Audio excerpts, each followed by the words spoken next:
Hey, Steve here again, and what I'd like to talk about today is a little bit off topic, but it's still very, very important. It's your guitar tone.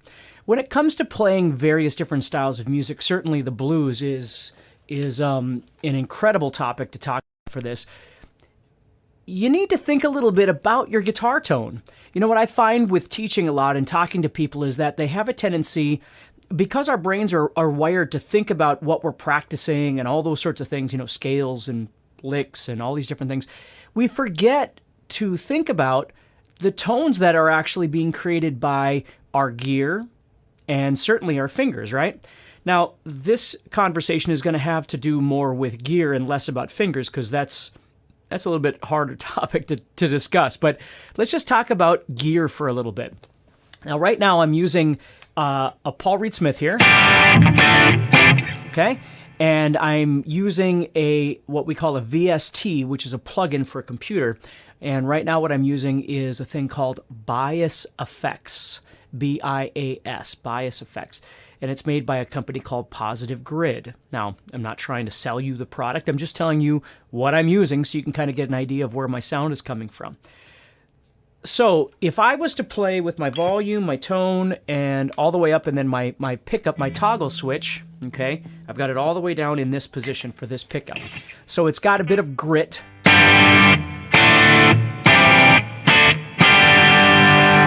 Which is kind of a good, you know, straightforward kind of rock and roll sound. You know, not too much distortion, that sort of thing. But if I wanted to kind of get creative with this, what I always do, the first two things that I always shoot for, number one is my volume, and number two is my toggle switch, okay? Now the volume, if you notice, if I turn it all the way up and I'm going to play some blues licks, right?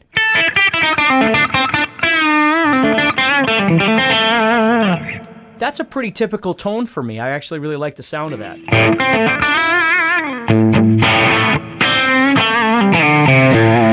Okay? But the volume for me is something that I use a lot when I play, because if I roll back that volume, I can clean up my tone a little bit.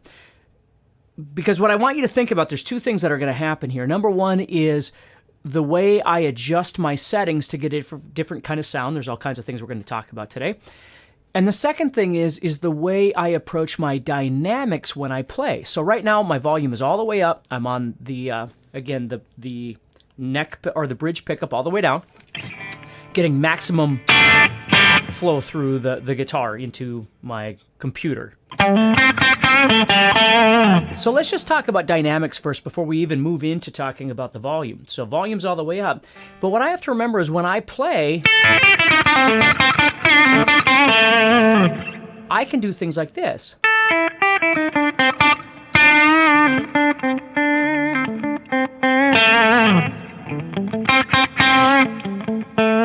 Okay? That human dynamic of learning how to pick softer and louder can make a really big difference in the outcome of what it is that you're trying to play. Sometimes you don't need new licks, sometimes you do, but sometimes you don't. Sometimes you just need to change up the way you're approaching what you're playing to give it more of a human element, okay? So again, with the volume all the way up, you'll notice I turn my volume down whenever I'm talking. I always turn my volume off, and then when I'm ready, I turn it on. So just so you get used to what I'm doing there. So if I've got it all the way up and I'm playing,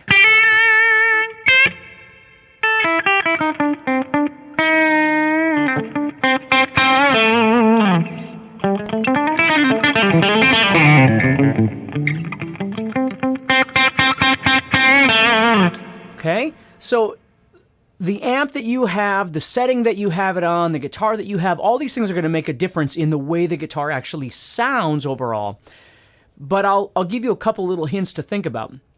Generally, not for everybody, but generally, people have more distortion on than they need when they're trying to do things on the guitar. Doesn't mean that you're doing that. I'm just saying, in general, people tend to have more distortion than they really need to be able to execute whatever it is they're trying to do. Now, different styles of music require different, you know, amounts of distortion and, you know, different ways we solo and things like that, or different ways that we play. So right now, you'll notice I really don't have a lot of distortion on here. Okay? So you can really hear the notes as they're being played. And the nice thing too is you can hear the response of dynamics as I play softer and louder. Okay, so that's the first step for you is learning how to possibly change. Again, we'll get into treble and bass and all that stuff in just a second here too, but understanding that distortion doesn't have to be like over the top all the time. You can back off that distortion and sort of try and hear more of the guitar and the strings and everybody at work, and not just the distortion. I'm not saying I don't love distortion, I do. But right now we're having a conversation about blues, and you know, it depends on the style of blues I'm playing. If I'm playing more of a hard rock blues, I might have more distortion. I just want you to be aware that there's a dynamic element that you might be missing if you're not really thinking about it. And that first step to dynamics begins with the way that you're picking those strings. Again, volume is all the way up. But if I pick it softer,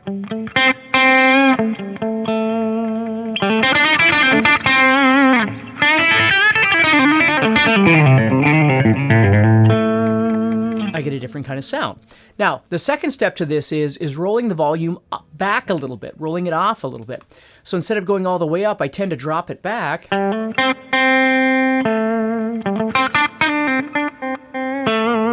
And now it cleans up a little bit more because that volume is rolled back.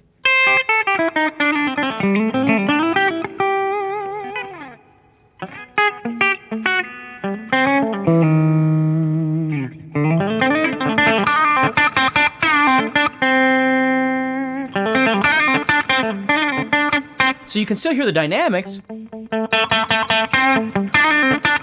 but when I get to the top, when I'm really getting aggressive with my playing, it's cleaner. Now I'm going to turn it back up. Now this is a trick that a lot of people, a lot of famous guys, if you will use, is that they'll back their volume off just a little bit, and that will be like their main rhythm tone. And then when they go for their leads, they'll turn up and get that little bit of boost.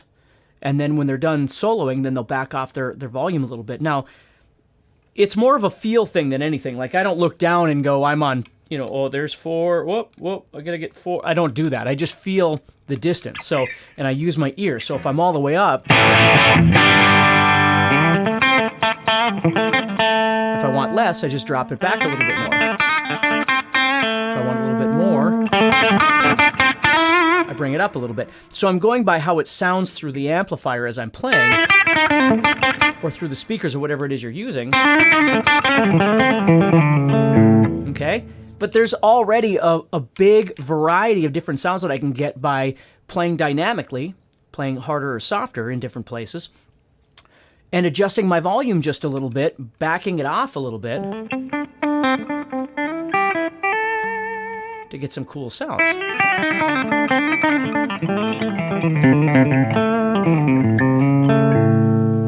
See? Okay, so those are two things that I use a lot, all the time in my playing.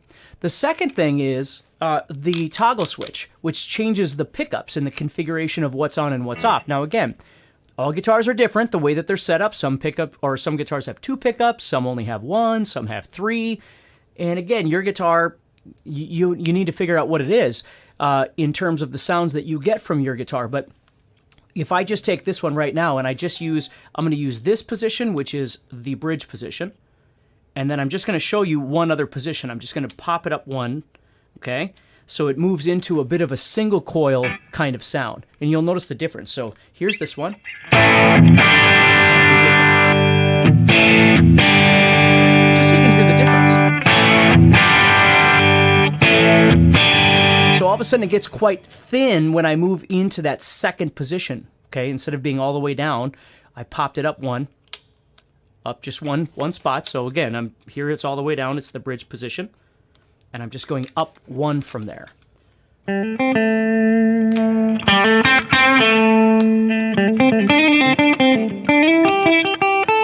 you can see there's a difference in sound.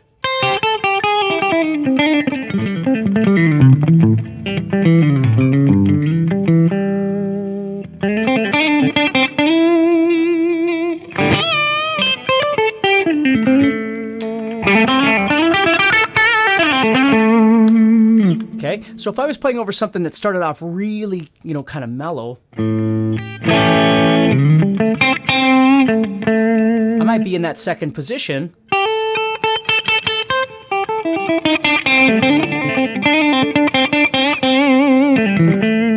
And then as it gets more aggressive, then I move down into the first position, the bridge position. But I might have backed off my volume a little bit. So again, there's lots of really great combinations that you can use. Now I'm going to be completely honest with you. I don't use my tone control. I just don't. A lot of players do. And if you do, have fun exploring that too. For whatever reason, in my entire career, I've never been a tone control person. So I don't change my tone control.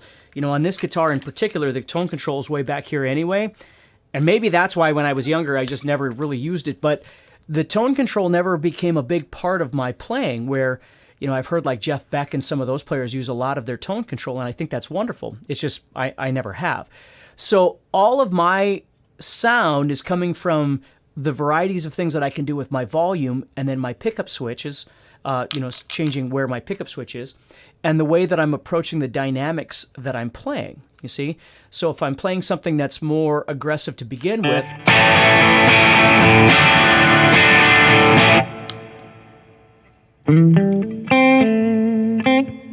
see? And what's really nice about that is the less I have to rely on pedals for everything that I do, the more I can do things within the context of my hands and my guitar, the more I can control it. So if I'm on stage, I don't have to be in front of my stuff. Now, that doesn't mean that there aren't times I need to switch pedals or switch channels or something. Of course I do. That happens. But just because I want to lighten up a little bit, I want to clean up a little bit, doesn't mean I have to switch channels. It could very well just mean I'm just backing off a little bit. So I'm here. Again, now you'll notice I have a little time to switch, right? So I'm doom boo doom boo doom and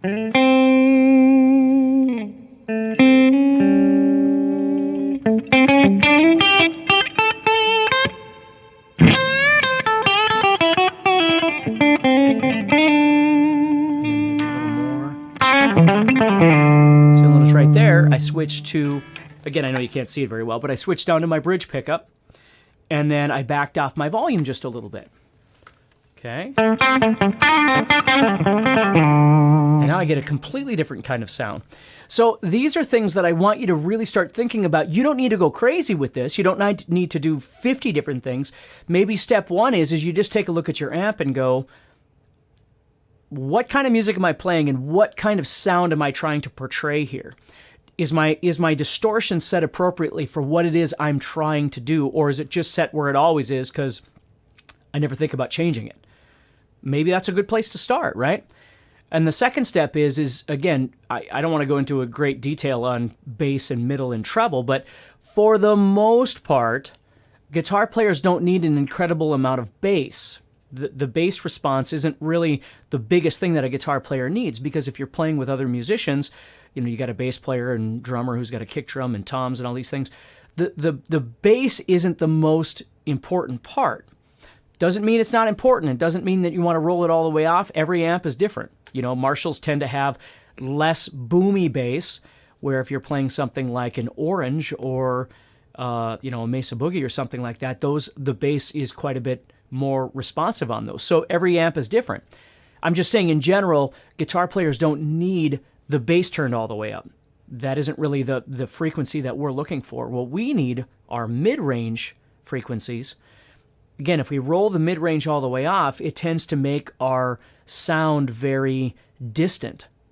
The mid-range is a frequency that electric guitar players certainly need to be able to cut through a mix if you're playing with a band on stage or something like that. The mid-range also is the part that exposes you as a guitar player when you play, because people can actually hear you. If you roll the mids all the way off, you can do all kinds of stuff on your guitar and the audience will never really hear you anyway. So it's kind of one of those things that you sometimes see people do when they're nervous or something like that, or just inexperienced in general, and they don't really want to be heard. If you turn your mids off, you're not going to be heard as well. Okay? If you turn those mids up a little bit, that frequency is going to cut through. People are going to hear you better. And again, different amps have different responses with mid-range. Some amps have a lot of mid-range, and some amps aren't very responsive, okay? And then you've got your high end. And again, high end, it all depends. But 0 and 100% probably aren't the only two options that you have. I usually tell people start with everybody at 50% and then just mildly adjust as needed if you need to. You know, if you find yourself having to turn everything all the way up, either your approach is probably wrong or you might have the wrong amp, right? Because you really shouldn't have to do that. You might need to tweak it a little bit. You might need to adjust it a little bit, but just think about that. Again, just food for thought on this blues journey that you're trying to figure out how to get great blues tones with your rhythms and your leads and things like that. So this particular sound that I've dialed in, especially if I go here to that second position, I just love that sound.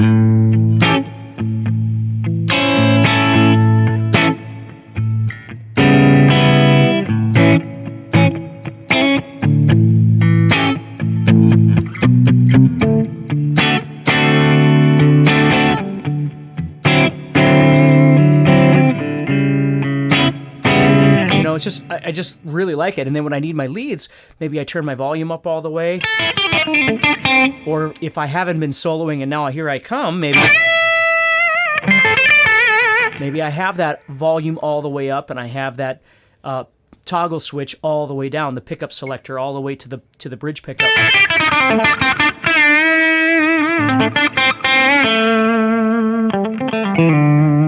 See, and then I can start using my dynamics of my fingers a little bit. So that's the first thing I want to show you. We're going to bump this up a little bit.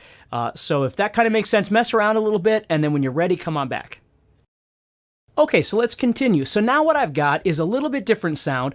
This one's going to be based more off an orange style amp, where the other one was a bit more Fender. Okay, and what you're going to notice is, let me go all the way up on both of those again.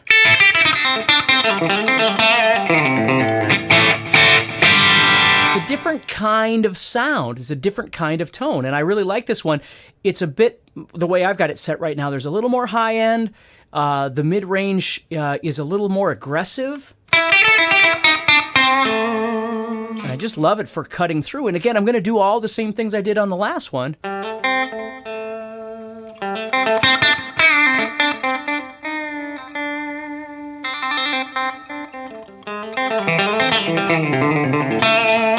Bring it back up if I need to.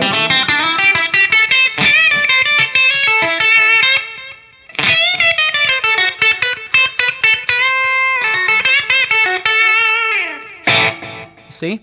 So you can hear on this one too. There's a little bit of delay back there. A little bit of reverb. That's about all I ever need, unless it's, something really dramatic, in some sort of lead that I'm doing.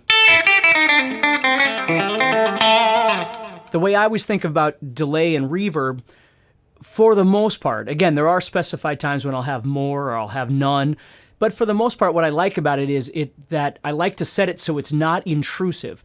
It's not louder or as loud as my actual tone.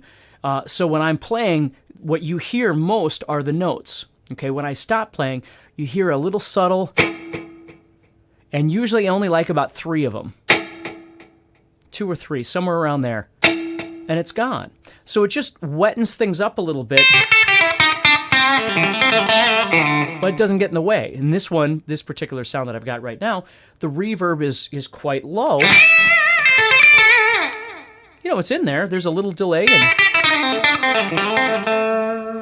so it makes for a nice little lead tone. So if I've got something going,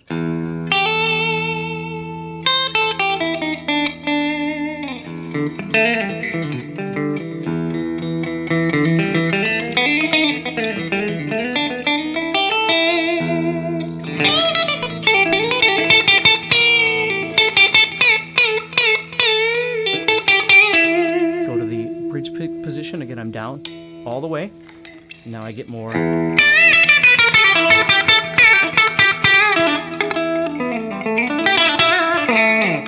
So it gets bitey then, which is really nice. I don't always start off my solos that aggressive because I might be, kind of edging into it, and then as I keep going, then it's going to continue to get more aggressive as I go. Depends on the song, depends on the situation, depends on what the band is doing. But I know all of these things are available to me, which is pretty cool. Okay, so again, keep messing around with stuff. Keep taking notes if you need to and just get some ideas. And when you're feeling good, I'm going to give you another example. All right, so what I've done now is I've gone to a different setting. Okay, another one that I really like. This one's got a lot more reverb. So you can hear there's a little delay, a little kick of that delay. But there's a lot of reverb. So again, this is a specified thing, but it really is nice to make your solo sound a little more lush. You see that?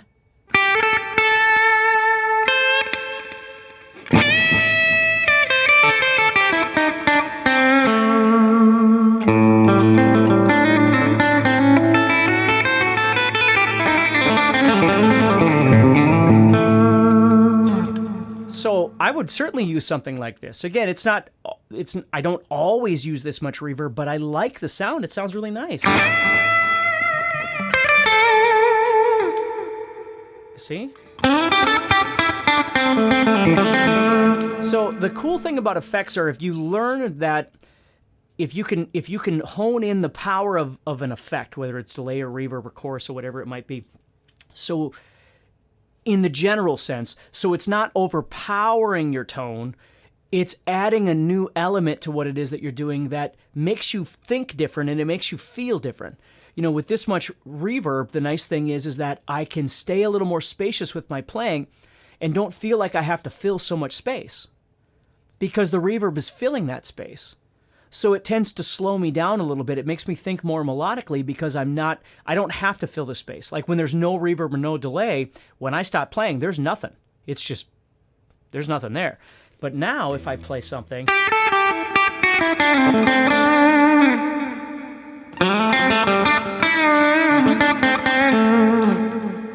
you see, it's filling that space. So it's kind of a cool thing that way, okay? And I think effects can be very inspiring to a player. You know, again, just as you might get really bored with playing the same shape or the same pentatonic shape or whatever it is you might be studying, but tone can do the same thing. You know, I'm not telling you got to go out and buy new gear and buy a new guitar. I'm not saying anything like that. I'm just saying there are things that you can do with the stuff that you already have to make some big changes in the way things sound. And if you need to add a little something here and there, you know, you need to go out and buy a delay pedal or whatever, maybe you do. You know, maybe that would be fun for you. Maybe that would be motivating for you and inspiring for you to try something different. I just want you to be aware of all these things because I find a lot when I'm teaching people, and I've taught people in the past, that the last thing they think about is, you know, they'll grab a different guitar because they haven't played it in a while. That's usually the reason why someone will grab a guitar. Not because it has a different sound or it has a different feel, but because they just haven't played it in a while or the tuning's different or something like that.